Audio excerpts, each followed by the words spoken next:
Hello बच्चों, आज हम कक्षा 6 का उड़ान का दूसरा पाठ विविधता एवं भेदभाव को फिल करेंगे। जल्दी से आप हमारा चैनल सब्सक्राइब कर लीजिए ताकि आपको आगे भी ऐसी वीडियो मिलती रहे। चलिए आज की वीडियो शुरू करते हैं। इकाई 1। भारत विविधताओं वाला देश है। बड़े भौगोलिक क्षेत्र के कारण हम भारत के धार्मिक, आर्थिक, जातीय, सामाजिक, राजनीतिक और भाषाई विभिन्नताएं देख सकते हैं। विविधता के साथ साथ यहाँ भेदभाव भी देखने को मिलते हैं। इसमें क्या बताया गया है कि हमारा जो भारत देश है वो विविधताओं वाला देश है। यहाँ पर हमें खान पान की, रहने सहने की, धार्मिक विभिन्नताएं, राजनीतिक विभिन्नताएं, भाषाई विभिन्नताएं, तो इस तरह की विविधताएं जो है वो हमें देखने को मिलती है। और इन विविधताओं के कारण जो है वो हमें कहीं कहीं पर जो है वो भेदभाव भी देखने को मिलता है कि किसी के साथ जाति के आधार पर भेदभाव होता है, भाषा के आधार पर होता है या धर्म के आधार पर होता है। कार्यपत्रक 1। नीचे चित्र देखकर बताओ कि इसमें क्या विविधताएं दिखाई दे रही हैं। तो आप चित्र में पहले सारे फ़ोटो देखिए, ढूंढने की कोशिश कीजिए कि इसमें क्या क्या चीज़ें जो हैं वो दिखा रखी हैं। नीचे पढ़ रही हूँ मैं अभी। अगर हम ध्यान दें तो हमें पता लग जाएगा कि भारत में अनेक प्रकार की विविधताएं देखने को मिलती हैं।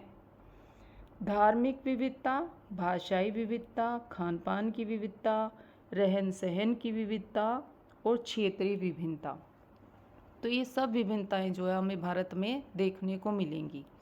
अब आप चित्र में जब देखेंगे तो इसमें देखो, एक सिख व्यक्ति जो है वो दिखाई दे रहा है, उसके सर पे पगड़ी है।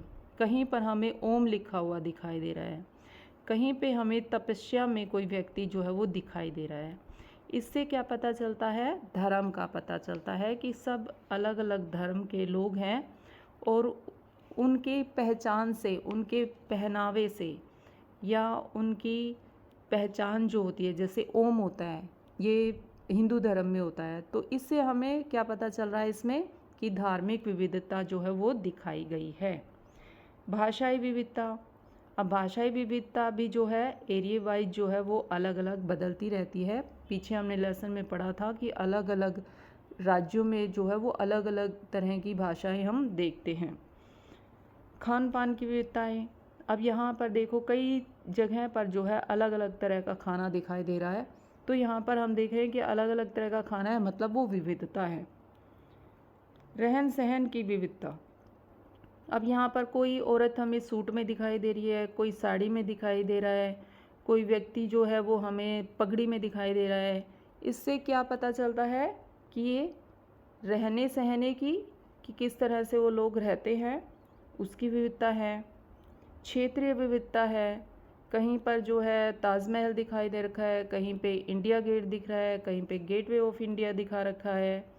तो इससे जो है वो क्षेत्र की विभिन्नता जो है वो हमें दिखाई पड़ रही है। तो इस चित्र को देखकर हम कह सकते हैं कि इसमें सभी तरह की विविधताएं जो हैं वो दर्शाई गई हैं। अगला प्रश्न है हमारा, असमानता व भेदभाव से समाज के विकास पर क्या प्रभाव पड़ता है। अब हमारे समाज में अगर किसी के साथ असमानता, जिसको समान नहीं समझ रहे हम, या फिर किसी के साथ भेदभाव कर रहे हैं, तो समाज के विकास पर क्या फ़र्क पड़ेगा। समाज में जो है वो नेगेटिविटी आ जाएगी, नकारात्मक फैलेगी। और क्या होगा? जातीय संघर्ष होंगे, कि जातियों का जो है वो आपस में लड़ाइयाँ होंगी, ऊंची जाति और नीची जाति के आधार पर। सांप्रदायिक दंगे होंगे, धर्म के आधार पर जो लोग हैं वो दंगे करेंगे।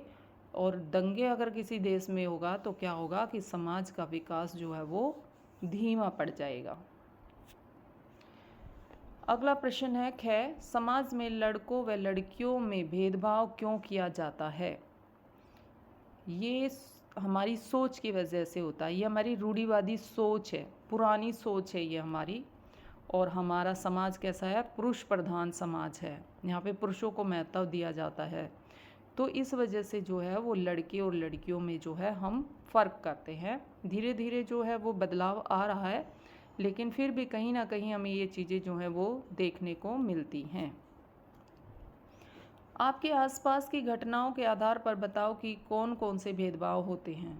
हम अपने आसपास देखेंगे तो हम देखेंगे कि अमीरी गरीबी के आधार पर भेदभाव हो रहा है। अमीर जो व्यक्ति है वो गरीब व्यक्ति से कोई संबंध नहीं रखना चाहता है, नीची जाति के लोगों से कोई संबंध नहीं रखना चाहता है, जो दलित जातियाँ हमारी होती हैं उनसे कोई संबंध नहीं रखना चाहता, ऊंची जाति के लोग उनसे कोई मतलब नहीं रखना चाहते। धर्म के आधार पर सब लोग जो है वो अपने धर्म को श्रेष्ठ मानते हैं और दूसरे धर्म के व्यक्ति के साथ जो है वो भेदभाव किया जाता है। प्रश्न घ, भेदभाव करने से बच्चों के मन पर क्या प्रभाव पड़ता है। अगर हम किसी के साथ भेदभाव कर रहे हैं तो हमारे बच्चों पर क्या फ़र्क पड़ेगा, उनके अंदर नेगेटिविटी आ जाएगी, नकारात्मकता आ जाएगी, वह अपने आप को अपमानित महसूस करेंगे। अगर किसी को हम भेदभाव करेंगे, उसको दूर करेंगे किसी चीज़ से, तो वो अपमानित महसूस करेगा, वह इतना निराश हो जाएगा कि वो किसी से भी मिलना जुलना जो है वो बंद कर देगा। तो बच्चों पर जो है ये असर पड़ता है, तो हमें बच्चों के साथ जो है वो भेदभाव नहीं करना चाहिए। सांप्रदायिक दंगे क्यों होते हैं। सांप्रदायिक दंगे क्यों होते हैं, आपसी घृणा के कारण, कि हम आपस में जो है वो एक दूसरे से नफ़रत करते हैं, उनका विरोध करते हैं। तो इस कारण से आपसी जो सांप्रदायिक दंगे होते हैं कि आपस में जो है वो प्यार प्रेम नहीं है, एक दूसरे के प्रति जो है वो सम्मान नहीं है। जाति आधारित भेदभाव क्या होता है, जब हम किसी के साथ जाति के आधार पर भेदभाव करते हैं कि ये दलित जाति का है, ये नीची जाति का है। तो उदाहरण भी देना है हमने इसमें, तो इसमें ओम प्रकाश वाल्मीकि जो हैं उनके साथ कहानी में क्या हुआ था कि वो दलित थे, इस वजह से स्कूल में जो है उनसे झाड़ू और साफ़ सफाई का काम करवाया गया था। तो इस तरह से जाति आधारित जो है उनके साथ भेदभाव हुआ था। आज की वीडियो में इतना ही। अगली वीडियो में अगले पार्ट के साथ फिर से मिलेंगे। Till then bye bye.